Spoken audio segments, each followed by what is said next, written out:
BCB নির্বাচনে সরকারের হস্তক্ষেপের অভিযোগে প্রার্থিতা প্রত্যাহার করে নিলেন তামিম ইকবাল। বলেছেন পাতানো নির্বাচনের অংশ হতে চান না তিনি। তামিমের প্যানেলের প্রায় সবাই সরে দাঁড়িয়েছেন নির্বাচন থেকে। এমন ঘটনায় আমেজ হারাতে যাচ্ছে বিসিবির আসন্ন নির্বাচন। ক্ষণে ক্ষণে রং বদলানোর বিসিবি নির্বাচন থেকে শেষ পর্যন্ত সরেই দাঁড়ালেন তামিম ইকবাল। নির্বাচন করবেন না তার প্যানেলের আরও অনেকেই। তামিমের প্রার্থিতা প্রত্যাহারের গুঞ্জন ছড়িয়েছিল আগের দিনই। উচ্চ আদালত 15 ক্লাবের কাউন্সিলরশিপ নতুন করে বাতিল করায় সংকট চরমে পৌঁছায়। শেষ পর্যন্ত সরকারের হস্তক্ষেপের অভিযোগ তুলে বিসিবি পরিচালক হওয়ার ইচ্ছা জলাঞ্জলি দিলেন তামিম। এটা উইথড্র করার রিজনটা খুবই ক্লিয়ার। এখানে আমার কাছে মনে হয় না যে আমাকে খুব ডিটেলসে বা ব্যাখ্যা করে আপনাদেরকে কোনো কিছু বলার আছে। আমি শুরুর থেকে একটা কথা বলে আসছি যে ইলেকশনটা কোন দিকে যাচ্ছে বা কিভাবে হচ্ছে এই জিনিস নিয়ে আপনারা সবাই এখন ক্লিয়ার। যখন যেমন মনে হচ্ছে, যখন যা মনে হচ্ছে তখন তা করা হচ্ছে। এটা আসলে ইলেকশন না, এটা ইলেকশন না। আর ক্রিকেটের সাথে এই জিনিসটা কোনো দিক থেকেই মানায় না। এটা হলো আমাদের একটা ওয়ে অফ প্রোটেস্ট, যে এখান থেকে এসে যে এই নোংরামির পার্ট আমরা থাকতে পারবো না। বেশ ঘটা করেই বিসিবি নির্বাচনের ঘোষণা দেন তামিম। শুধু পরিচালক হয়েই থেমে থাকতে চাননি, সভাপতি হওয়ার ইচ্ছের কথাও জানিয়েছিলেন। একদিকে বর্তমান সভাপতি আমিনুল ইসলাম বুলবুল, অন্যদিকে তামিমের প্যানেল। এরপর দুই প্যানেলের সমঝোতা, আর নাটকের শেষ অঙ্কে আবার বিচ্ছেদ। এখানে আরো অনেকেই আজকে উইথড্র করতেন, তাদেরকে বিভিন্নভাবে বিভিন্ন ওয়েতে বোঝানো হয়েছে বা চাপ সৃষ্টি করা হয়েছে, তাদেরকে করে সামাও থামানো হয়েছে। বাট আজকে ক্রিকেট 100% হেরে গেছে, এটা নিয়ে কোনো সন্দেহ নাই। আপনারা বলেন বড় গলায় যে বাংলাদেশে ফিক্সিং বন্ধ করা লাগবে, আগে ইলেকশনের ফিক্সিং বন্ধ করেন, পরে ক্রিকেটের ফিক্সিং বন্ধ করার চিন্তাটা করি। এই ইলেকশন বাংলাদেশ ক্রিকেট বোর্ডের জন্য একটা কালো দাগ হয়ে গেল। আর এই ইলেকশনের পার্টের সাথে যারা আছে এরা আই এম শিওর তারাও বুঝতে পারেন যে ইলেকশনটা কোনো দিক থেকেই এটা একটা ইলেকশন ছিল না। বিসিবিতে এবার নির্বাচন সবচেয়ে জমজমাট হওয়ার কথা ছিল, কিন্তু শেষ পর্যন্ত সেটা হয়ে দাঁড়াচ্ছে সবচেয়ে বিব্রতকর। নির্বাচনের নিয়ম মেনে আসবে নতুন পরিচালনা পরিষদ, থেকে যাবে অনেক প্রশ্ন। ফেরদৌস ইসলাম, ইন্ডিপেন্ডেন্ট নিউজ। এ বিষয়ে আলোচনা করতে আমাদের সঙ্গে যোগ দিচ্ছেন ইন্ডিপেন্ডেন্ট টেলিভিশনের ক্রীড়া সম্পাদক রাকিবুল হাসান, এবং মিরপুর থেকে আমাদের সাথে আরও আছেন সহকর্মী মাজহারুল ইসলাম। চলে যাচ্ছি রাকিবুল হাসানের কাছে। রাকিবুল, তামিম ইকবাল নির্বাচন থেকে আসলে এভাবে সরে কেন দাঁড়ালেন, বা তার প্রার্থিতা প্রত্যাহারের বিষয়টি নিয়ে কি বলবেন? দেখেন, সত্যিকার অর্থে নির্বাচনের এই যে 6 অক্টোবর হচ্ছে নির্বাচন, তার আগে মাত্র কয়েকটা দিন, এবং প্রতিটা দিন এক একটা নতুন নাটকের জন্ম দিয়েছে। আপনি যদি একদম শুরু থেকে আমরা আসি, যখন কাউন্সিলরশিপ দেওয়ার কথা, যে কাউন্সিলররা ভোট দিয়ে পরিচালনা পর্ষদ বেছে নেবেন এবং যারা দাঁড়াবেন, তো সেই জায়গা থেকে প্রথমে একাধিকবার সময় বাড়ানো হলো। তারপরে বিভিন্ন কাউন্সিলর, কয়েকটা ক্লাবের কাউন্সিলরশিপ না দিয়ে বিসিবি একটা মানে কাউন্সিলর লিস্ট দিল, তারপরে সেটা কোর্টে গেল, দেন আবার সেটা স্থগিত হলো। মানে এত কিছু হয়েছে যেটা দিন শেষে বিব্রতকরই বটে। কারণ তামিম ইকবাল একটা কথা বলছিলেন যে ক্রিকেটের হার একটা কালো দাগ পড়ে গেল, বিষয়টা কিন্তু আসলে সেদিকেই গেল। এখন তামিম ইকবাল যে কথাটা বলছেন সেটা হচ্ছে একটু সরকারি হস্তক্ষেপের তিনি অভিযোগ সরাসরি আঙ্গুল তুলেছেন, এবং একটা নোংরা পরিবেশ হয়েছে, এই কথাটা তিনি বলছিলেন বেশ কিছুদিন ধরে। এবং সবশেষ যে হিসাব, যে একটা দুটো পক্ষ, দুটো প্যানেল যে হয়েছে, একদিকে ছিল ক্লাব প্যানেল, যে ক্লাব প্যানেল থেকে 12 জন পরিচালক আসেন বিসিবিতে, এবং তার বাইরে হচ্ছে জেলা বিভাগ, শিক্ষা প্রতিষ্ঠান, তার পাশাপাশি সাবেক অধিনায়ক, এনএসসি, এগুলো থেকে আসেন বাকি 13 জন। ফলে এই যে 12-13-র একটা হিসাব, তামিম ইকবাল কিন্তু একসময় সভাপতি হতে চেয়েছিলেন, কিন্তু তিনি একটা পর্যায়ে বুঝে যান যে 13 জন আসছে অন্য জায়গা থেকে, 12 জন তার হাতে থাকবে। ফলে তিনি এমনি চাইলেও সভাপতি আর হতে পারছেন না। এই সময় একটা সমঝোতা হয়েছিল দু পক্ষের মধ্যে, দুই প্যানেলের মধ্যে, কিন্তু শেষ দিকে এসে সেটা আবার বিগড়ে যায়, এবং বিগড়ে যাওয়ার কারণে তামিম এই শেষ পর্যন্ত গতকালও রাতের বেলা দীর্ঘ সময় ধরে বিভিন্ন আলোচনা, পট পরিবর্তন হয়েছে, এবং ফাইনালি আজকে সকালে তামিম ইকবাল তিনি কিন্তু আসলে সরে দাঁড়ালেন এই ইলেকশন থেকে। এবং দিন শেষে আমরা যেটা আমাদের রিপোর্টে বলছিলাম, যে অনেক প্রশ্ন থেকে গেল এই যে তার এই সিদ্ধান্ত, এবং তামিম ইকবাল কিন্তু বলেছে কালো অধ্যায়, এই পুরো বিষয়টিকে কিন্তু কালো অধ্যায় হিসেবে অভিহিত করেছেন। ডেফিনেটলি, কারণ এই প্রশ্ন থেকে যাবে অনেক, কারণ এখন একটা সরকার আছে, এরপরে নির্বাচনের মাধ্যমে আরেকটা সংঘাত আসবে, তো সবকিছু মিলে একটা প্রশ্ন থেকে যাবে, এবং ভবিষ্যতে জন্য সেই প্রশ্নবোধক চিহ্নটা অনেক বড় হয়ে দাঁড়াতে পারে। আমরা একটু মিরপুরে যেতে চাই, আমাদের সঙ্গে মাজহারুল ইসলাম যোগ দেবেন। মাজহার, আপনি নিশ্চয়ই আমাকে শুনতে পাচ্ছেন। শুরুতে আপনার কাছে একটু জানতে চাই যে মিরপুরের আসলে এখন কি অবস্থা, কারণ যা যা ঘটেছে তারপরে আর কি কিছু অবশিষ্ট আছে?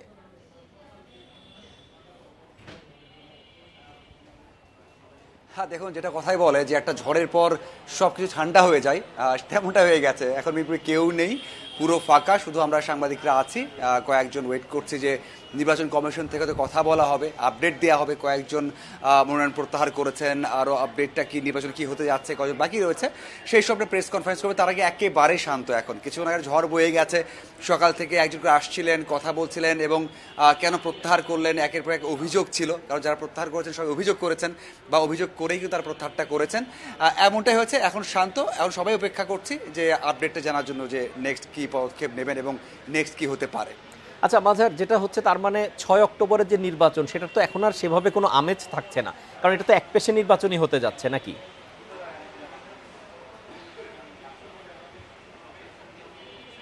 একদম, দেখুন, আমেজ থাকছে না, কিন্তু নির্বাচনটা হবে। মানে এখন পর্যন্ত যে আপডেটটা রয়েছে সেটা হচ্ছে বাকি তো 18 জন থাকে, মানে ক্লাব থেকেই তো বেশিরভাগ পদত্যাগ করেছেন বা মনোনয়ন তুলে নিয়েছেন, প্রত্যাহার করেছেন, তারা নির্বাচন করবেন না। সেদিক থেকে 30 জন ছিলেন, 12 জন পদত্যাগ করেছেন ক্লাব ক্যাটাগরি থেকে, ক্যাটাগরি বি থেকে, বাকি থাকে কিন্তু এখনো 18 জন। তার মানে যারা তুলেছিলেন মনোনয়ন, তারা কিন্তু এখন নির্বাচন চলে আসবেন, কারণ তারা জানেন যে আসলেই তারা এখন পরিচালক হয়ে যাবেন।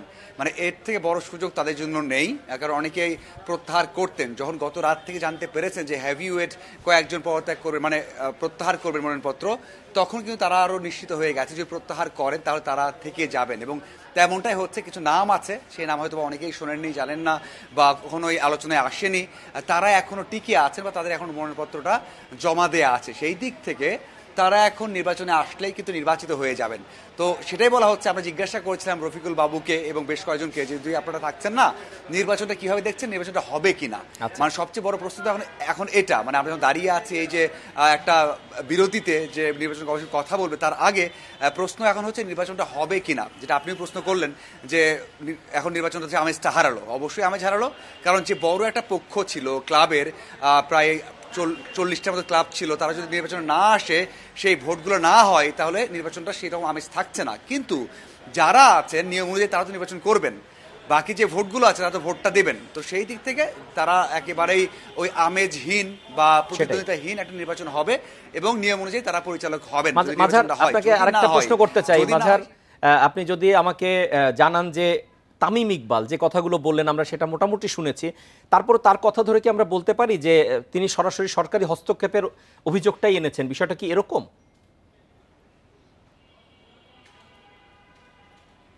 হ্যাঁ, অবশ্যই বলতে পারেন। এটা তো আগে বলেছেন, তাই নিজে বলেছেন যে আমি আগে বেশ কয়েকটা কনফারেন্সে বলেছি যে এখানে হস্তক্ষেপ আছে। তার আগে তো কনফার্ম করেছেন, মানে আগে তো অনেকবারই এটা বলেছেন যে সরকারি হস্তক্ষেপ আছে। একটা প্রেস কনফারেন্স করেছেন এর আগে পল্টনের দিকে, হয়তো আর মনে আছে, সেখানে বলেছেন স্পষ্টভাবে যে জেলা বিভাগীয় জায়গাতে একেবারে সরকারি হস্তক্ষেপ হচ্ছে, অ্যাডক কমিটি থেকে নেওয়া হচ্ছে।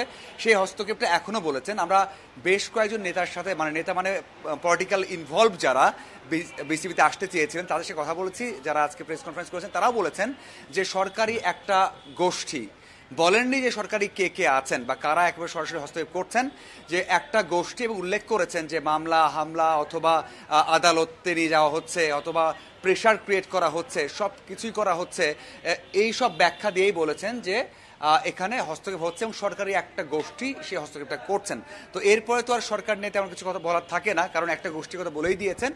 সেখানে হয়তো বা ক্রিয়া উপদেষ্টা হোক অথবা বিভিন্ন জায়গায় অ্যাডক কমিটি হোক, সেটা হয়তো বোঝানোর চেষ্টা করেছেন, ওই গোষ্ঠীর কথাটাই বলেছেন। সেই দিক থেকে অবশ্যই যারা থাকছেন না বা প্রত্যাহার করেছেন, তারা সেই একটা ব্যাখ্যায় বারবার দিয়েছেন। মাঝার, আপনাকে অসংখ্য ধন্যবাদ আমাদের সঙ্গে যুক্ত হবার জন্য। যেমনটা আমরা মাঝারের কাছ থেকে শুনছিলাম যে সকাল থেকে ঝড় বয়ে যাওয়ার পর এখন কিন্তু পরিবেশ একেবারে শান্ত এবং নির্বাচনী আমেজ হারানোর পরেও কিন্তু নির্বাচন অনুষ্ঠিত হবে নিয়ম অনুযায়ী। এত নাটকীয়তার পর আসলে 6 অক্টোবর নির্বাচন নিয়ে আর কোনো নাটকের বাকি কি আছে কি মনে হচ্ছে? দেখেন, সত্যিকার অর্থে মানে এটাই আনফরচুনেট হচ্ছে যে নির্বাচন হবে নির্বাচনের মতো, কিন্তু ওই যে আমেজটা থাকবে না। মানে নির্বাচনে কি হয়, প্রতিদ্বন্দ্বিতা হবে, সেটা নিয়ে একটা টান ফলাফলের একটা আগ্রহ থাকবে যে কে জিতলো কে হারলো, সেগুলো যদি মিলিয়ে যায়, যেটা আমরা বাংলাদেশে আসলে অনেকদিন ধরে বিভিন্ন নির্বাচনের সঙ্গে এভাবে পরিচিত, ফলে সেটা একটা বড় সমস্যা এবার বিসিবি ইলেকশনে হয়ে দাঁড়ালো। এর আগে আপনি জানেন নাজমুল হাসান পাপনের যে বোর্ড ছিল সেটা কিন্তু কয়েকবার এভাবে নির্বাচন এক ধরনের পাতানো নির্বাচনই বলতে হবে, যে সেট মেনুর মতো করে তার সেগুলো পরিবেশিত হতো। এবার মনে হচ্ছিল যে নির্বাচনটা খুব জম্পেশ হবে, যেভাবে প্রার্থী এবং দুটো প্যানেল হলো, এবং তামিম ইকবাল যেহেতু তার ইন্টারন্যাশনাল ইমেজ যদি বলেন যে তিনি ইলেকশন করা, এটা অনেক বড় একটা ব্যাপার ছিল, এবং তিনি এখন যে অভিযোগ দিয়ে সরে যাচ্ছেন সেটা ওই যেটা বলছিলাম মানে মাঝারের কাছে যাবার আগে, যে অনেক বড় প্রশ্ন থেকে গেল। আর আপনি যেটা বলছিলেন এর পরে আর কোনো নাটকের বাকি আছে কিনা, সেটা আমি আর কোনো নাটক দেখছি না, কারণ আপাতত এটা সেটেল ডাউন। মাঝখান দিয়ে সমস্যা যেটা হচ্ছে যে এবার এখন যে অবস্থা, মাঝার বলছিল যে ক্লাবে 12 জন যে পরিচালক হবেন তার সেখানে আছেন 18 জন, এবং অনেকেই প্রত্যাহার করে নিয়েছেন, পরিচিত মুখ যারা প্রত্যাহার করে নিয়েছেন। এখন এই 18-র মধ্যে কিন্তু অনেক আনকোরা মুখ আছেন। তার মানে বিসিবি আমরা একটা ক্যাপাবল বিসিবি পাবো কিনা, মানে অনেক অচেনা মুখ পাবো, যে মুখগুলো ঠিক বিসিবি পরিচালক হিসাবে আমরা কেউ এক্সপেক্ট করি না, সেই সংখ্যাটা হয়ে দাঁড়ালো। ফলে ক্যাপাবল বিসিবি নিয়ে একটা প্রশ্ন থাকবে। কিন্তু আমরা যেমনটি আসলে এর আগের নির্বাচনগুলোতে শুনেছি যে একপেশে নির্বাচন হওয়ার একটা কথা কিন্তু সবসময় আমরা শুনে এসেছি, কিন্তু এবার যেটা হলো যে সরকারের হস্তক্ষেপের কথা একদম সরাসরি তামিম ইকবাল নিজেই বলেছেন, এটা কি আপনার মনে হয় যে পরবর্তীতে এক ধরনের নেগেটিভ ইম্প্যাক্ট তৈরি করবে? দেখেন, নেগেটিভ ইম্প্যাক্টের তো একটা আশঙ্কা থেকেই যায়, কারণ মানে এখনকার যে সরকার তারা যেভাবে এগোচ্ছে, হয়তো মাস 3 পরে নতুন সরকার চলে আসবে, মাস 4 পরে নির্বাচনের মাধ্যমে নির্বাচিত সরকার আসবে। তো সেটা যদি হয়, তখন এই বোর্ড যদি কোনো কারণে ভেঙে দেওয়া হয় কিংবা কোনোভাবে স্টেপ নেওয়া হয়, তখন কিন্তু সেটা আবার আইসিসির কোর্টে চলে যাবে। তো আইসিসির কোর্টে চলে গেলে তখন নিষেধাজ্ঞার টেনশন থাকবে। এখন এটা খুবই জটিল, ভবিষ্যৎই বলে দেবে যে আসলে কি হবে, তবে আশঙ্কা তো থেকেই যাচ্ছে।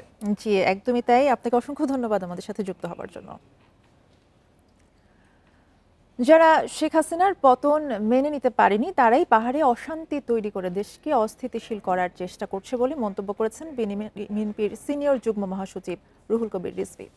সকালে পল্টন কমিউনিটি সেন্টারে সার্বজনীন পূজা কমিটির মণ্ডপে এসে এসব কথা বলেন তিনি। রিজভী বলেন, পরিকল্পিতভাবেই পুজোর সময় পাহাড়ে একটি গোষ্ঠী বিশৃঙ্খলা তৈরির চেষ্টা করছে।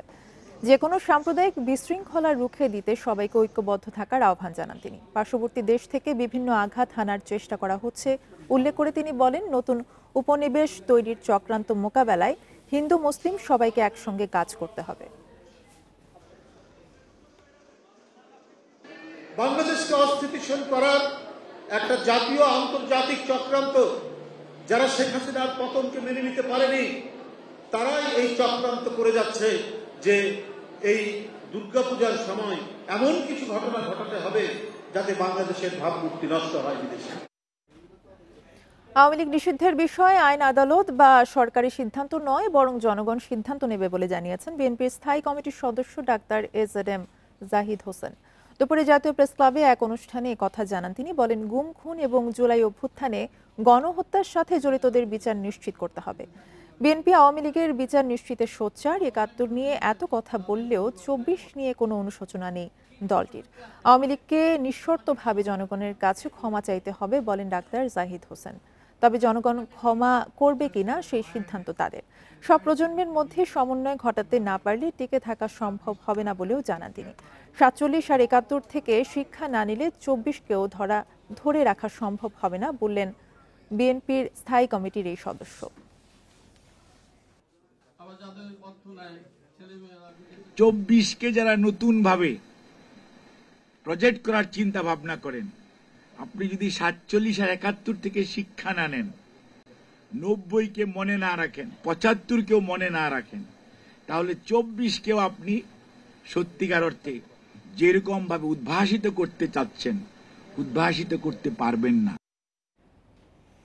জামায়াতে ইসলামীর আমির ডাক্তার শফিকুর রহমানের সঙ্গে ঢাকায় নিযুক্ত সুইডেনের রাষ্ট্রদূত নিকোলাস উইকস সৌজন্য সাক্ষাৎ করেছেন। সকাল ৯টায় রাজধানীর বসুন্ধরায় জামায়াতের কার্যালয়ে এই বৈঠক হয়।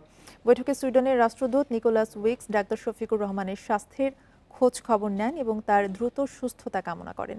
বৈঠকে বাংলাদেশের সামগ্রিক পরিস্থিতি, বাংলাদেশ সুইডেন দ্বিপক্ষীয় সম্পর্ক, ব্যবসা বাণিজ্য ও কূটনৈতিক অগ্রগতি নিয়ে আলোচনা হয়। ভবিষ্যতে দুই দেশের অর্থনৈতিক এবং উন্নয়নমূলক সম্পর্ক আরও জোরদার হবে বলে আশা প্রকাশ করেন দুজনেই।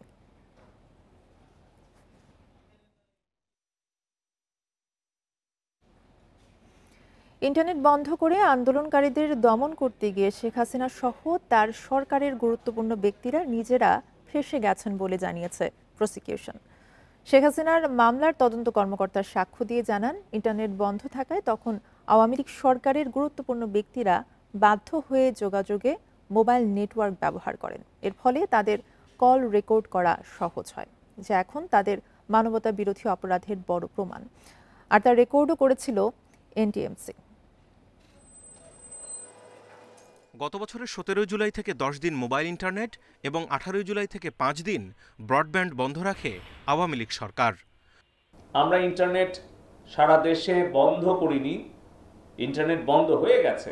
মূলত জুলাই আন্দোলনকারীদের যোগাযোগ বিচ্ছিন্ন রাখা এবং বাহিনীগুলোর নৃশংসতার তথ্য ছড়ানো ঠেকাতেই এই কাজ। ইন্টারনেট শাটডাউনের সেই সিদ্ধান্তই হিতে বিপরীত হয়ে দাঁড়ালো আওয়ামী লীগের জন্য।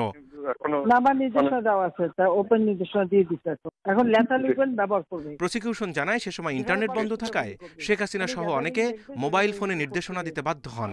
এতে তাদের কল রেকর্ড করাও সহজ হয়। মারণাস্ত্র ব্যবহারের সেসব রেকর্ডই এখন মানবতা বিরোধী অপরাধের গুরুত্বপূর্ণ প্রমাণ।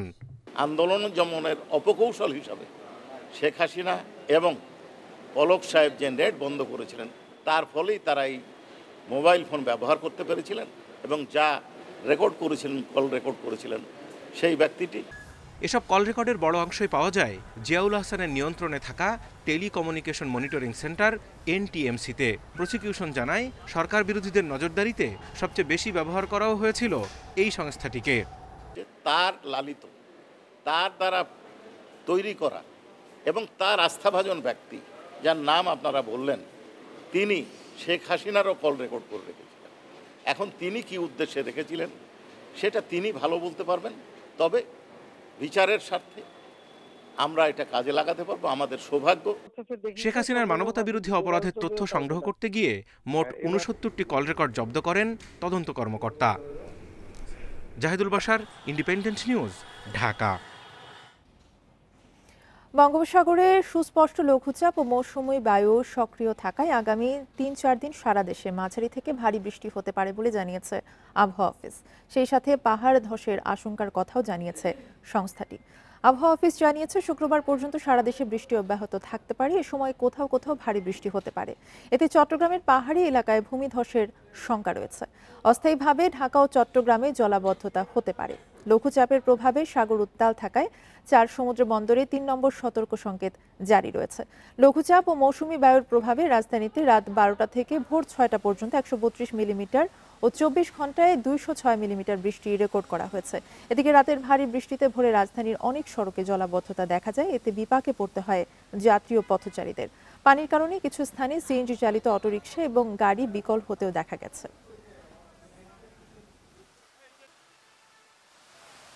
সমস্যা, অনেক সমস্যা ভাই, মানুষের ভোগান্তি। এই যে রাস্তায় পানি ধরে ভাই, এই রাস্তা পানি আটন যায় না। এই 27 নম্বরে কোনো গাড়ি ঘোড়া চলতে পারে না, বা স্কুল খোলা থাকলে কোনো বাচ্চা স্কুল আসতে পারে না। এখানে একবারে বৃষ্টি হলে চলাফেরাই মুশকিল। চট্টগ্রাম এবং ঢাকা মহানগরের কোথাও কোথাও অস্থায়ীভাবে জলাবদ্ধতা তৈরি হতে পারে। ভারী বর্ষণজনিত কারণে চট্টগ্রাম বিভাগের পাহাড়ি এলাকায় ভূমিধসের সম্ভাবনা রয়েছে এবং এই লঘুচাপের প্রভাবে উত্তর বঙ্গোপসাগর উপকূলীয় জেলাসমূহে অস্থায়ীভাবে দমকা বাতাস এবং ঝোড়ো হাওয়া সহ বৃষ্টি এবং বজ্র বৃষ্টি অব্যাহত থাকতে পারে। রাজধানীতে 6 ঘন্টায় 132 মিলিমিটার বৃষ্টিপাতে ভরে তলিয়ে যায় অনেক এলাকা। নিচু এলাকার রামপুরা, কালশির পাশাপাশি অভিজাত ধানমন্ডি এলাকার সড়কও চলে যায় পানির নিচে। প্রধান সড়ক এবং অলিগলিতে জলাবদ্ধতায় ভোগান্তিতে পড়েন নগরবাসী। আবহাওয়া অফিস বলছে লঘুচাপের প্রভাবে শুক্রবার পর্যন্ত ঢাকা সহ সারা দেশে বৃষ্টি অব্যাহত থাকবে। বুধবার রাত 12টার পর থেকে রাজধানী জুড়ে শুরু হয় বজ্রসহ ভারী বৃষ্টি। ভোর 6টা পর্যন্ত ভারী বৃষ্টি অব্যাহত থাকে। এ সময় ঢাকায় মোট 132 মিলিমিটার বৃষ্টিপাত রেকর্ড করে আবহাওয়া অফিস। বৃষ্টিপাতের প্রভাবে রাজধানীর ধানমন্ডি, মিরপুর, বনানী, মতিঝিল, মোহাম্মদপুর, মগবাজার, পুরান ঢাকা সহ অনেক এলাকায় দেখা দেয় জলাবদ্ধতা। ছুটির দিনেও নানা কাজে বাসা থেকে বের হয়ে ভোগান্তিতে পড়তে হয় নগরবাসীকে। সমস্যা, অনেক সমস্যা ভাই, মানুষের ভোগান্তি। এই যে রাস্তায় পানি ধরে ভাই, এই রাস্তা পানি আটন যায় না, ময়লা পানি। এরকম পানি আর জীবনে দেখি নাই আমি। ঢাকা শহর আজকেই দেখলাম। যদি আধা ঘন্টা 1 ঘন্টা বৃষ্টি হয় তখনই এখানে পানি হয়ে যায়। এই 27 নম্বরে কোনো গাড়ি ঘোড়া চলতে পারে না, বা স্কুল খোলা থাকলে কোনো বাচ্চা স্কুল আসতে পারে না। বুধবার সকাল 6টা পর্যন্ত 24 ঘন্টায় ঢাকায় 206 মিলিমিটার বৃষ্টি হয়েছে। শুক্রবার পর্যন্ত বৃষ্টি অব্যাহত থাকবে। রয়েছে ভারী বৃষ্টির শঙ্কা, বলছে আবহাওয়া অফিস। আগামী 3 দিন পর্যন্ত এইরকম বজ্র মেঘ এবং অন্যান্য মেঘমালা তৈরি বাংলাদেশের অভ্যন্তরে অব্যাহত থাকবে এবং আগামী 72 ঘন্টার সারা বাংলাদেশের কোথাও কোথাও ভারী থেকে অতি ভারী বর্ষণ হতে পারে। বঙ্গোপসাগরে সুস্পষ্ট লঘুচাপের প্রভাবে বৃষ্টি হচ্ছে জানিয়ে আবহাওয়াবিদরা বলছেন, বৃহস্পতিবারে এটি নিম্নচাপে রূপ নিতে পারে। দেশের সব সমুদ্র বন্দরে 3 নম্বর ও নদী বন্দরগুলোতে 1 নম্বর সতর্ক সংকেত দেখাতে বলা হয়েছে। এর অভ্যন্তরীণ নদী বন্দর সমূহকে 1 নম্বর সতর্কতা সংকেত দেখিয়ে যেতে বলা হয়েছে এবং সকল মাছ ধরা নৌকা ও ট্রলার সমূহকে পরবর্তী নির্দেশ না দেওয়া পর্যন্ত উপকূলের কাছাকাছি এসে সাবধানে চলাচল করতে বলা হয়েছে এবং গভীর সাগরে বিচরণ করতে নিষেধ করা হয়েছে। সমুদ্রের লঘুচাপটি নিম্নচাপে পরিণত হলেও ঘূর্ণিঝড়ে রূপ নেওয়ার শঙ্কা নেই। ভারত উপকূল দিয়ে এটি স্থলভাগ অতিক্রম করতে পারে। বন ইবনে কামাল, ইন্ডিপেন্ডেন্ট নিউজ, ঢাকা। এই বিষয়ে আলোচনা করতে রাজধানী ধানমন্ডি থেকে আমাদের সাথে যোগ দিচ্ছেন নগর পরিকল্পনাবিদ ডক্টর আদিল মোহাম্মদ খান। আপনাকে স্বাগত জানাচ্ছি সংবাদে। আপনাকে শুরুতেই যে প্রশ্নটি করতে চাই যে এই অল্প বৃষ্টিতেই যে দেখা যাচ্ছে যে বিভিন্ন সড়কে জলাবদ্ধতা তৈরি হচ্ছে, এই সমস্যার সমাধান আসলে হচ্ছে না কেন? আসলে ঢাকা যেভাবে ইতিমধ্যে গড়ে উঠেছে অপরিকল্পিতভাবে এবং সেখানে আমরা যেভাবে ড্রেনেজ সিস্টেম আধুনিক নগর ব্যবস্থাপনা থাকার কথা ছিল সেটাও নাই, আবার আমাদের যে প্রাকৃতিক যে খালগুলো ছিল সেগুলোও আমাদের নাই, কিন্তু এক্সিস্টিং যে ড্রেনগুলো আছে তার ক্যাপাসিটিরও সর্বোচ্চ আমরা ব্যবহার করতে পারছি না। এবং এই ধরনের একটা শহরে এখন এটা আমাদের নিয়তি হয়ে গেছে, কিন্তু সেই অর্থে সুসম্মনিত একটা উপায় যার সাথে কমিউনিটি এঙ্গেজমেন্ট থাকবে এই ধরনের পরিকল্পনাও করতে পারছি না। আবার যে উন্নয়ন নিয়ন্ত্রণ নামে একটা বিষয় আছে পরিকল্পনায়, যে আপনি চাইলেই সব জায়গায় সকল ধরনের উন্নয়ন করতে পারেন না, বরঞ্চ কিছু স্পেস আপনার সবুজের জন্য, কিছু স্পেস ওয়াটার রিটেনশনের জন্য রাখতে হবে। সেটা তো আমরা একদমই গত 15-20 বছর ধরে সেখানে আমরা স্বেচ্ছাচারিতা করেছি। এই যে উন্নয়নের নামে, নগরায়নের নামে যে দুর্বৃত্তায়ন করেছি সেটার ফলাফল হচ্ছে এখন আমাদের অল্প বৃষ্টিতেও আমাদের জলাবদ্ধতা হয়, ভারী বর্ষণ হলে তো আসলে সেই জলাবদ্ধতাটা দীর্ঘ সময় ধরে চলে। তো এখন এটা অনেক বড় ক্ষয়ক্ষতি এই শহরের জন্য করে ফেলেছি। এখন সেখান থেকে আসলে সহসা পরিত্রাণ পাওয়াটার যে রাস্তাটা সহজ না, বরঞ্চ কিভাবে জলাবদ্ধতার তুলনামূলকভাবে কমাতে পারি সেই পরিকল্পনা করলে হয়তো কিছুটা নগরবাসীকে আমরা সেই অর্থে অন্তত কিছুটা স্বস্তি দিতে পারবো, কিন্তু ড্যামেজটা অনেক দীর্ঘ একটা ড্যামেজ হয়ে গেছে। যে পরিকল্পনার কথাগুলো বলছিলেন, এই পরিকল্পনাগুলো আসলে বাস্তবায়িত করা যাচ্ছে না কেন? দেখেন, আমাদের এই যে সিটি কর্পোরেশনের কাছে ওয়াসার পক্ষ থেকে যখন খালগুলো এসেছে তত্ত্বাবধানে, তারপরে কিন্তু আমরা সেই 2 সিটি কর্পোরেশনের পক্ষ থেকে কিন্তু এই যে ড্রেনেজ ব্যবস্থাপনার কোনো ধরনের পরিকল্পনা করিনি। আবার ওয়াসা যে মহাপরিকল্পনা করেছিল সেই মহাপরিকল্পনাটা কেউ ওন করছে না। তাহলে যে কোনো একটা শহরে আপনার ড্রেনেজের ব্যবস্থাপনার সাথে অনেক ধরনের অথরিটি যেমন জড়িত, ঠিক তেমনি সেই অথরিটিগুলো যদি কোনো পরিকল্পনা বিহীনভাবে বিচ্ছিন্নভাবে কিছু খাল উদ্ধার কার্যক্রম কিংবা কিছু খালে ময়লা পরিষ্কার কার্যক্রম করে, সেটা শহরের জন্য মানে এগ্রিগেট স্কেলে কোনো ফলাফল দিবে না। তাহলে কোথায় কি ধরনের পরিকল্পনা দরকার, তার সাথে ব্যবস্থাপনা এবং এনফোর্সমেন্ট, এই বিষয়গুলো নিয়ে সমন্বিত উদ্যোগের বড়ই অভাব। আমরা প্রায়শই দেখি যে 2-1টা খাল উদ্ধার করা হয়তো সেটাকে আমরা সেভাবে প্রচার করি যে আমরা খাল উদ্ধার করেছি, কিন্তু নগরের ড্রেনেজ ব্যবস্থাপনা শুধুমাত্র খাল উদ্ধার না, খাল উদ্ধারের সাথে ড্রেনগুলো, তার নেটওয়ার্ক, খালগুলো আলটিমেটলি যে আউটফলটা নদী বা ওয়াটার রিটেনশন এলাকায় যেখানে যাচ্ছে, এই পুরো সামগ্রিক যে পরিকল্পনা, আবার তার সাথে কমিউনিটি এঙ্গেজমেন্ট না থাকলে আমরা যতই উদ্ধার করি, কমিউনিটি যদি ময়লা ফেলে ড্রেনে হোক খালে হোক সেগুলো তার ধারণ ক্ষমতা হারায়। তাহলে এই যে সামগ্রিক যে পরিকল্পনা, সেই পরিকল্পনা আগেও দেখিনি, এখনো দেখছি না, বরঞ্চ বিচ্ছিন্ন কিছু উদ্যোগ, সেটাকে সে অর্থে ফুলিয়ে ফাঁপিয়ে বলা হয়। আর জনগণ হয়তো ভাবে যে সামনের বৃষ্টিতে আমরা জলাবদ্ধতায় পড়বো না, কিন্তু এই বাস্তবতাটা আমাদের মেনে নিতে হবে যে আমাদের কোথায় কি ধরনের সংকট আছে। আর অপরিকল্পনাহীন যে কোনো উন্নয়ন উদ্যোগ সেটা আসলে কাঙ্ক্ষিত ফলাফল দিবে না। ড্রেনেজ ব্যবস্থাপনা সারা পৃথিবীতে একটা বিজ্ঞান, এখানে প্ল্যানিং এবং সায়েন্স একত্রে কাজ করে। তাহলে আমরা সেই ধরনের সায়েন্টিফিক কোনো পদ্ধতি না গিয়ে, তার একটা সুসম্মত পরিকল্পনা না গিয়ে বিচ্ছিন্নভাবে যে কাজ দীর্ঘদিন করে আসছি সেটা করলে আসলে কখনোই আমরা এখানে সাকসেস পাবো না। সেটা কম্পারেটিভলি অল্প হলেও সেটা যেটা পাওয়ার কথা সেটা পাবো না। জি, ডক্টর আদিল মোহাম্মদ খান, আপনাকে অসংখ্য ধন্যবাদ যুক্ত হবার জন্য। রোহিঙ্গাদের জন্য 96 মিলিয়ন মার্কিন ডলারের নতুন সহায়তার ঘোষণা দিয়েছে যুক্তরাষ্ট্র ও যুক্তরাজ্য। মঙ্গলবার রোহিঙ্গা সংকট সমাধানে জাতিসংঘে উচ্চ পর্যায়ের সভায় প্রতিশ্রুতি আসে। প্রধান উপদেষ্টার প্রেস সচিব শফিকুল আলম সামাজিক যোগাযোগ মাধ্যমে এই তথ্য জানান। ফেসবুক পোস্টে তিনি লিখেছেন, যুক্তরাষ্ট্র 60 মিলিয়ন এবং যুক্তরাজ্য ৩৬ মিলিয়ন মার্কিন ডলার সহায়তা দেওয়ার ঘোষণা দিয়েছে। সম্মেলনের প্রধান উপদেষ্টা অধ্যাপক মোহাম্মদ ইউনুস বলেন, রোহিঙ্গা সংকটের একমাত্র শান্তিপূর্ণ সমাধান শরণার্থীদের মিয়ানমারে প্রত্যাবাসন। এজন্য রাখাইনে স্থিতিশীলতা নিশ্চিত করার পাশাপাশি নিরাপদ ও মর্যাদাপূর্ণ প্রত্যাবাসনের লক্ষ্যে ৭ দফা প্রস্তাব তুলে ধরেন তিনি।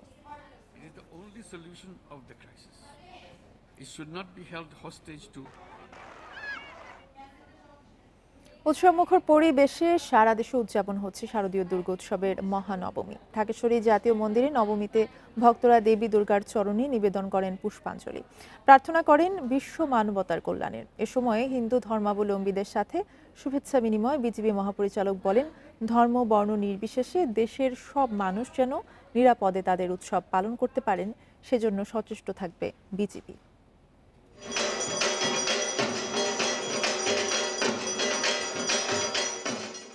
উলুধ্বনি, কাসর ঘণ্টা, ঢাকের বাদ্যে মুখরিত পূজা মণ্ডপ, উৎসবের আমেজ ভক্তদের হৃদয়ে। নবমী তিথি শুরুই হয় সন্ধি পূজা দিয়ে। সন্ধি পূজা হয় অষ্টমী তিথির শেষ ২৪ মিনিট ও নবমীর সূচনার প্রথম ২৪ মিনিট জুড়ে। মূলত দেবী চামুণ্ডার পূজা হয় এই সময়ে। বৃষ্টির জন্য একটু প্রবলেম হয়েছে, কিন্তু কোনো সমস্যা নেই, বৃষ্টি থেমে গেছে, এই কারণে আমরা নবমী পালন করতে পারছি। দুর্গা মায়ের কাছে প্রার্থনা করি সবাই যাতে সুখে শান্তিতে থাকেন এবং বাংলাদেশ দণ্ডদান্যে পূর্ণ হোক। আমার বাংলাদেশ যাতে সাম্প্রদায়িক সম্প্রীতি বৈষম্যহীন হয়, পাশাপাশি আমরা চাই পৃথিবীতে এই গাজার মতো পরিস্থিতি যাতে আর না হয়। ঢাকেশ্বরী জাতীয় মন্দিরে মহানবমীর পূজা শুরু হয় সকাল ৯টা ৫৭ মিনিটে। এরপর ১১টায় হয় পুষ্পাঞ্জলি। নবমীতে দেবীর চরণে নিবেদন করা হয় ১০৮টি পদ্মফুল। অঞ্জলির মাধ্যমে আমরা এটা এক্সপেক্ট করি যে আমাদের যে মনোকামনা মনোবাসনা সেটা মার চরণে যাচ্ছে এবং মার পর্যন্ত পৌঁছাচ্ছে। জীবন যেখানেই যাক না কেন, প্রতি বছর যাতে আসলে এই আনন্দটা নিয়ে পূজা করতে পারি, যত যা কিছুই হোক না কেন, এটাই মায়ের কাছে প্রার্থনা থাকবে। দেবীর অকাল বোধন করেছিলেন এবং আজকের দিনে নবমীর অনুষ্ঠানের মধ্য দিয়েই উনি দুর্গাপুজো শেষ করেছিলেন। ঢাকেশ্বরী জাতীয় মন্দিরে হিন্দু ধর্মাবলম্বীদের সাথে দুর্গাপূজার শুভেচ্ছা বিনিময় করতে আসেন বিজিবি মহাপরিচালক। ভবিষ্যতে আশা করি আমরা এই ধরনের সাম্য এবং সৌহার্দ্যের মধ্য দিয়ে যে যার মতো যার ধর্মীয় উৎসব সুন্দরভাবে পালন করতে পারে। মানুষের জীবনের যা পাওনা প্রাপ্তি আছে সেটা হচ্ছে ধর্ম, অর্থ, কাম, মোক্ষ চতুর্বর্গ, সেটা আজকে নবমীতে পূজা দিয়ে আমরা প্রার্থনা করেছি। নবমীর সন্ধ্যায় দেবী দুর্গার মহা আরতি। নানা আনুষ্ঠানিকতায় পালিত হয় শারদীয় দুর্গোৎসবের মহানবমী। ভক্তরা বলছেন, আনুষ্ঠানিকতায় দেবী দুর্গাকে পূজিত করা হলেও মূল বিষয় হৃদয়ে ভক্তিভাব, শ্রদ্ধা, যা ছড়িয়ে দিতে হবে মানবতার কল্যাণে। সুলতানা জাহান মিতু, ইন্ডিপেন্ডেন্ট নিউজ, ঢাকা। ইসলামী ব্যাংকে একদিকে চলছে ছাঁটাই, অন্যদিকে বিভিন্ন পদের জন্য নিয়োগ বিজ্ঞপ্তি দিচ্ছে প্রতিষ্ঠানটি। ব্যাংক কর্তৃপক্ষ বলছে, চাকরিবিধি লঙ্ঘন করায় ২০০ কর্মীকে ছাঁটাইয়ের পাশাপাশি ৫,০০০ কর্মীকে ওএসডি করা হয়েছে।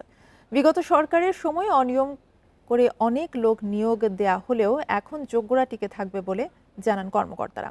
বাংলাদেশ ব্যাংক বলছে, মেধা যাচাইয়ের নামে কাউকে চাকরিচ্যুত করা অন্যায়। ২০১৭ সালে ইসলামী ব্যাংক জোর করে দখল করে নেয় ব্যাংক লুটেরা এস আলম গ্রুপ। অনিয়ম, দুর্নীতি করে শুধু নামে বেনামে ঋণ নেওয়া ও অর্থ পাচার নয়, নিয়োগ দেওয়া হয়েছে হাজার হাজার কর্মী। রাজনৈতিক পট পরিবর্তনের পর ইসলামী ব্যাংকের নিয়ন্ত্রণ হারায় এস আলম গ্রুপ। অবৈধভাবে নিয়োগ দেওয়া কর্মীদের যোগ্যতা ও দক্ষতা মূল্যায়ন পরীক্ষা নেয় ব্যাংক কর্তৃপক্ষ। তবে সেখানে ২০০ জন শৃঙ্খলা ভঙ্গ করলে তাদের চাকরিচ্যুত করা হয়। আমাদের দাবি একটাই, ম্যানেজমেন্টের প্রতি এই অমানবিক যে সিদ্ধান্ত ম্যানেজমেন্ট নিয়েছেন, আমাদের প্রতি এই টার্মিনেশন লেটার, প্রত্যেকের টার্মিনেশন লেটার ম্যানেজমেন্ট উইথড্র করবেন। অন্যায় এবং অন্যায্যভাবে আমাকে টার্মিনেট করা হয়েছে। এতে আমি সামাজিক, মানসিক এবং আর্থিকভাবে ক্ষতিগ্রস্ত হয়েছি। ইসলামী ব্যাংক বলছে, আওয়ামী লীগ সরকারের সময় অনিয়ম দুর্নীতির মাধ্যমে লোক নিয়োগ দেওয়া হয়েছে। এমনকি কোনো ধরনের নিয়োগ বিজ্ঞপ্তি ছাড়া জালিয়াতি করে চট্টগ্রামের পটিয়া উপজেলার হাজারো লোক নিয়োগ পেয়েছে। মাত্র ৭ বছরে ১১,০০০ কর্মী নিয়োগ দেয় এস আলম গ্রুপ। যারা বাই দিস টাইম অপপ্রচার চালাচ্ছে এবং নেগেটিভ কথা, যেটা আনপ্রফেশনাল, নীতি নৈতিকতা বিবর্জিত এবং কোড অফ কন্ডাক্ট বিরোধী, এদেরকে আমরা তাদের ব্যবস্থা নিয়েছি। আর বাকিদেরকে কিন্তু আমরা শুধুমাত্র বলেছি তোমরা অফিসে আসো, তোমাদের আপাতত কাজ করার দরকার নেই, তার মানে তোমাদের অফিসে আসবা, তোমাদের চাকরি আছে, বেতনও পাবে। বাংলাদেশ ব্যাংক বলছে প্রচলিত ব্যাংকিং আইন অনুযায়ী যে কোনো ব্যাংক যোগ্যতা ও দক্ষতা অনুযায়ী কর্মী নিয়োগ ও ছাঁটাই করতে পারে, তবে এক্ষেত্রে অনিয়ম হলে ব্যবস্থা নেওয়া হবে। আমি পরীক্ষা নিব, স্বচ্ছভাবে পরীক্ষা নেব, সেই পরীক্ষার যে স্ট্যান্ডার্ড বা মাপকাঠি, সেই মাপকাঠিতে যারা মান উত্তীর্ণ হতে পারবে না তাদের ব্যাপারে আমি যে কোনো সিদ্ধান্ত নিতে পারি, কিন্তু যারা উত্তীর্ণ হয়েছে কিন্তু সে আমার টার্গেটের মধ্যে আগেই ছিল, অতএব তাকে আমি টার্মিনেট করব, এই ধরনের অস্বচ্ছ কাজ যাতে না হয়। ইসলামী ব্যাংক বলছে এস আলমের 11,000 নিয়োগের মধ্যে 10,000 কর্মী এখনও ব্যাংকটিতে আছেন। Shafiul Alam Sujan, Independent News, Dhaka. দুর্গাপূজার ছুটিতে কক্সবাজারে ভিড় করছে হাজার হাজার পর্যটক। টানা কয়েকদিনের ছুটিতে বুধবার সকাল থেকে সৈকতে ভিড় দেখা গেছে। এবছর রাজনৈতিক পরিস্থিতি এবং আবহাওয়া অনুকূলে থাকায় হাজার কোটি টাকার ব্যবসার আশা ব্যবসায়ীদের। পর্যটকদের নিরাপত্তায় অনাকাঙ্ক্ষিত ঘটনা এড়াতে কয়েক স্তরের নিরাপত্তা ব্যবস্থা জোরদার করা হয়েছে। পটুয়াখালীর পর্যটন কেন্দ্র কুয়াকাটাতেও বেড়েছে পর্যটকের ভিড়। বুধবার সকাল থেকে সৈকতের বিভিন্ন পয়েন্টে পর্যটকদের আনাগোনা বাড়ে। পর্যটকদের ভিড়ে প্রাণবন্ত হয়ে উঠেছে সৈকতের 0 পয়েন্ট। এদিকে টানা সাপ্তাহিক ছুটিতে বান্দরবানে নেমেছে পর্যটকের ঢল। জেলার সব পর্যটন কেন্দ্র এখন ভ্রমণ পিপাসুদের পদচারণায় মুখরিত। আমরা আজকে সকালেই আসছি, একটু পরে নামবো, বিচে গোসল করবো। আমরা বাচ্চা কাচ্চা ফ্যামিলি সবাই আসছি, আমাদের খুবই ভালো লাগতেছে, আমরা খুবই এক্সাইটেড। হোটেল মোটেল সবকিছুই বর্তমানে বুকিং হয়ে গেছে, তো আমরা আগেই বুকিং দিয়ে রাখছিলাম, যার জন্য আমাদের সমস্যা হয় না। দুর্গাপূজার ছুটিতে কক্সবাজারে ভিড় করছেন হাজার হাজার পর্যটক। টানা কয়েকদিনের ছুটিতে বুধবার সকাল থেকে সৈকতে ভিড় দেখা গেছে এবং এই বিষয়ে আরো জানাতে কক্সবাজার থেকে আমাদের সাথে আছেন সহকর্মী তৌফিকুল ইসলাম। তৌফিক, দুর্গাপূজার ছুটিতে কক্সবাজারে হাজার হাজার পর্যটক ভিড় করছে, তাদের নিরাপত্তায় প্রশাসন কি কি পদক্ষেপ নিয়েছে এবং হোটেলগুলোতে আসলে বাড়তি ভাড়া নেওয়ার কোনো অভিযোগ পেয়েছেন কিনা?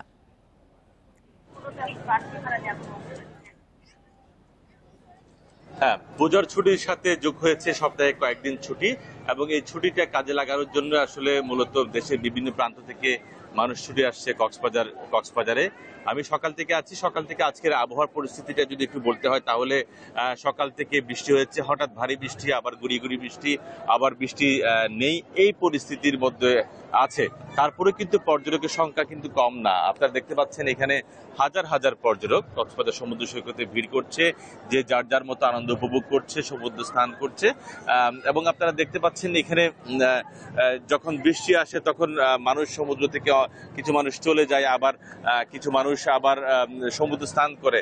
এইভাবে তারা আনন্দ উপভোগ করছে, বৃষ্টিকে তারা এইভাবেই উপভোগ করছে। আপনি জানেন এখানে যেহেতু টানা কয়েকদিনের ছুটি এবং সেই ছুটিটা আসলে ছুটির কারণেই এখানকার যে 4 শতাধিক যে বেশি হোটেল মোটেল রয়েছে, এই সকল হোটেল মোটেল যে গেস্ট হাউসগুলো আগে থেকে পরিপূর্ণ হয়ে গেছে।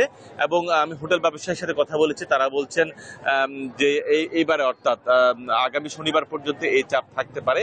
এবং কক্সবাজার জেলা প্রশাসকের সাথে আমার কথা হয়েছে, তিনি আমাকে জানিয়েছেন এবং এই যে বিপুল সংখ্যক পর্যটকের চাপ সামাল দিতে তারা ইতিমধ্যে এখানকার জেলা পুলিশ রয়েছেন, ট্যুরিস্ট পুলিশ, নির্বাহী ম্যাজিস্ট্রেটের নেতৃত্বে এখানে ভ্রাম্যমাণ আদালত পরিচালনা করার কথাও তিনি বলেছেন। এবং পাশাপাশি এখানে যারা কোনো পর্যটক হয়রানির যাতে শিকার না হয় সেই ব্যবস্থাও কিন্তু তারা নিয়েছেন। তো সার্বিক বিষয়ে হচ্ছে যাতে এই কয়েকদিন স্বাচ্ছন্দ্যে তারা ভ্রমণ করে নিরাপদে বাড়ি ফিরে যাওয়ার যে ব্যবস্থা সেটি তারা জেলা প্রশাসনের পক্ষ থেকে করা হয়েছে। এবং পাশাপাশি এও বলে রাখি, যেহেতু প্রতিমা বিসর্জন অনুষ্ঠান বিশ্বের দীর্ঘতম সমুদ্র সৈকতে হয়, সেই প্রতিমা বিসর্জন অনুষ্ঠানে দেশের বিভিন্ন প্রান্ত থেকে মানুষরাও কিন্তু এই অনুষ্ঠান উপভোগ করে এবং যাতে নির্বিঘ্নে এই বিসর্জন অনুষ্ঠানটি শেষ হতে পারে সেজন্য আলাদা এখানকার নিরাপত্তা ব্যবস্থা জোরদার করা হয়েছে।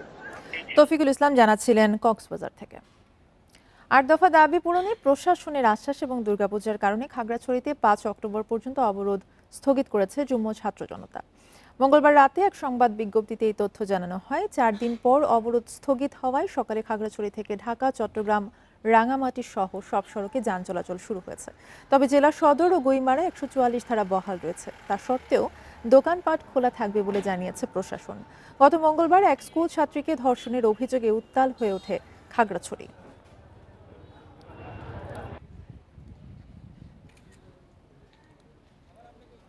দেশে বয়স্ক ভাতা পান না ৬৬ লাখেরও বেশি প্রবীণ। ষাটোর্ধ্ব প্রবীণদের স্বাস্থ্য সেবায় বিশেষ নজর দেওয়ার দাবি জানিয়েছে সিনিয়র সিটিজেন্স ফোরাম। আজ আন্তর্জাতিক প্রবীণ দিবস। নানা আনুষ্ঠানিকতায় বিশ্বের অন্যান্য দেশের মতো বাংলাদেশও দিনটি পালিত হচ্ছে। প্রতি বছর অক্টোবর মাসের প্রথম দিন এই দিবস পালন করা হয়। ১৯৯০ সালে জাতিসংঘ আন্তর্জাতিকভাবে দিবসটি পালনের সিদ্ধান্ত নেয়। প্রবীণদের সুরক্ষা এবং অধিকার নিশ্চিতের পাশাপাশি বার্ধক্যের সমস্যা এবং প্রতিকারের বিষয়ে বিশ্বব্যাপী গণসচেতনতা সৃষ্টির লক্ষ্যে এই দিবস পালন করা হয়। ১৯৯১ সাল থেকে এই দিবসটি পালন করা শুরু হয়। বিশ্ব স্বাস্থ্য সংস্থা বলছে ২১০০ সালের মধ্যে পৃথিবীতে প্রবীণের সংখ্যা ২০০ কোটি ছাড়িয়ে যাবে।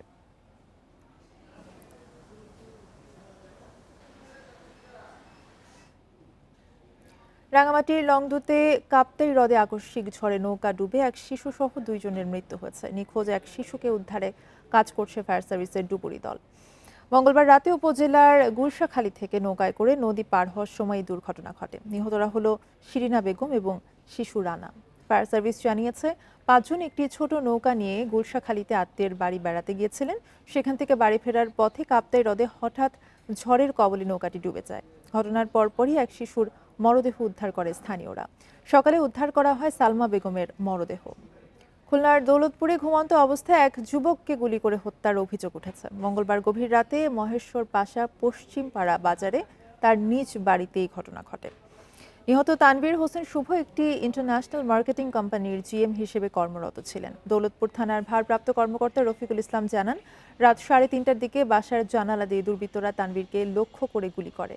সকালে চিকিৎসাধীন অবস্থায় তিনি মারা যান। হত্যাকাণ্ডের কারণ জানতে তদন্ত শুরু করেছে পুলিশ।